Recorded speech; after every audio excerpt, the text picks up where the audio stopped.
উপকরণগুলি নেওয়া হলো নুন, হলুদ, সাদা জিরে, পোস্ত, চারমগজ, গোলমরিচ গুঁড়ো আর কালো জিরে।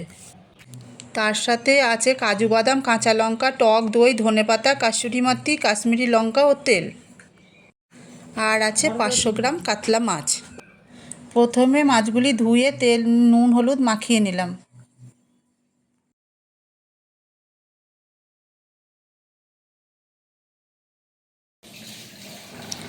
প্রথমে জিরে লঙ্কা পেস্ট করে নিলাম। হাত চালাও। তারপরে কাজু বাদাম, পোস্ত, চালমগজটাকেও পেস্ট করে নিলাম।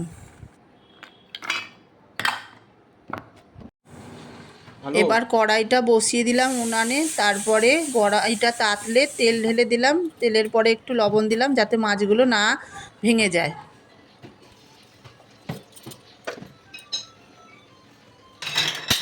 তেল গরম হয়ে গেলে মাছগুলোকে উল্টে পাল্টে কড়া করে ভেজে নেব।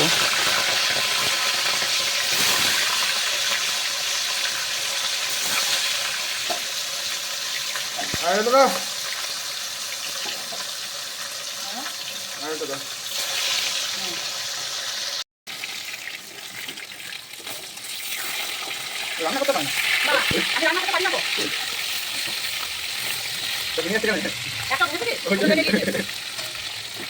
মাছগুলি কড়া করে ভাজা হয়ে গেলে এরপর একটা পাত্রে তুলে নেব। কাছে যা চলো।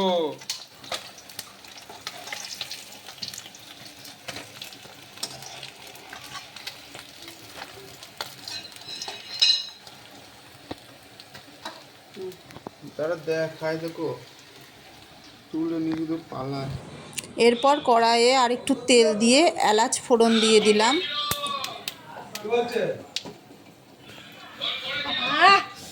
পা তো দিলে আমার উপরে, তোমার লাগলো। এরপরে জিরে লঙ্কা পেস্ট করে দিয়ে দিলাম। হয়নি? না, কি হয়নি? দানা দানা দেখ। হয়নি বললে হবে?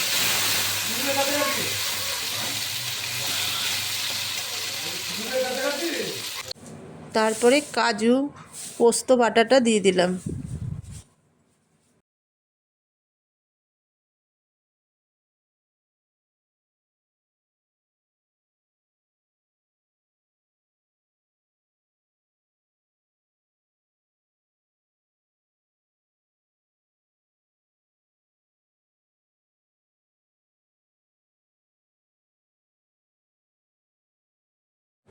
নাড়াচাড়া করে ফুটে উঠলে টক দইটা দিয়ে দিলাম।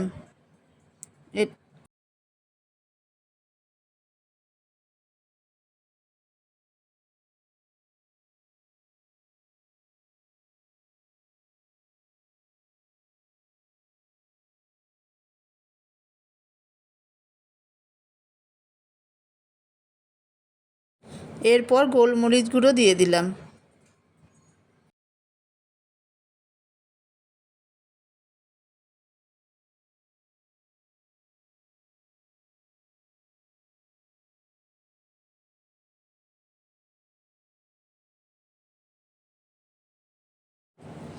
ভালো করে নেড়েচেড়ে নিয়ে পরিমাণ মতন লবণ দিয়ে দিলাম।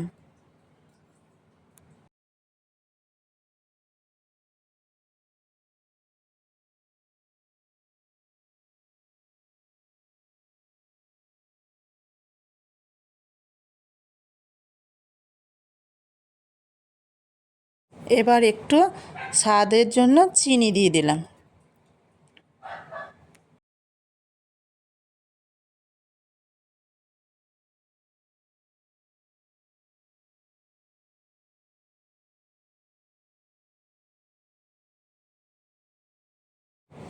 আবার নেড়েচেড়ে কাশ্মীরি লঙ্কার গুঁড়ো দিয়ে দিলাম।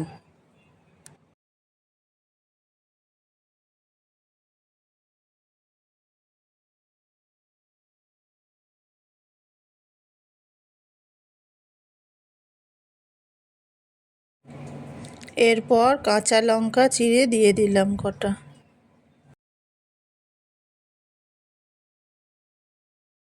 এরপরে সামান্য কাসুরি মেথি দিয়ে দিলাম।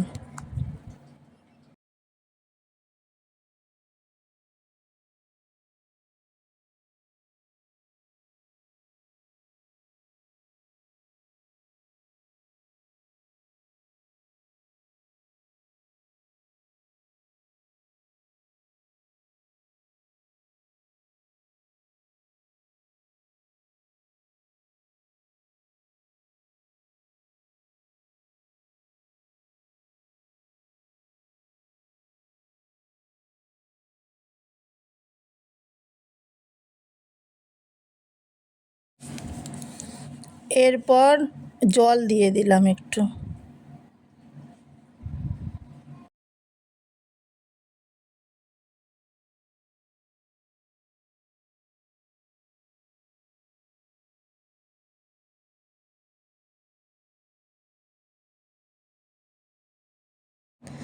জলটা একটু কমে গেলে মাছগুলোকে দিয়ে নামিয়ে নিতে হবে।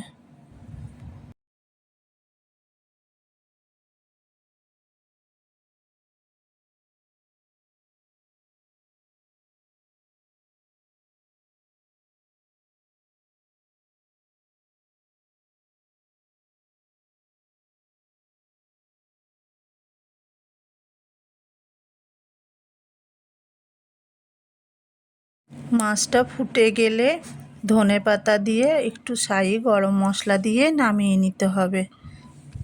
নামানোর সময় 2-1টা কাঁচা লঙ্কা দিয়ে নামিয়ে নিতে হবে। এভাবেই হলো ঘরোয়া দই কাতলা তৈরি।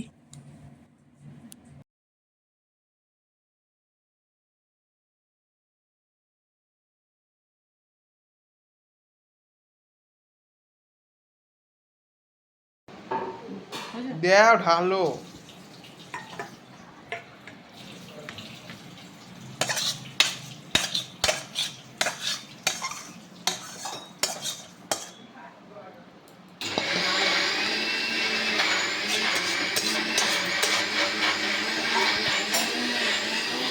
দাঁড়াও।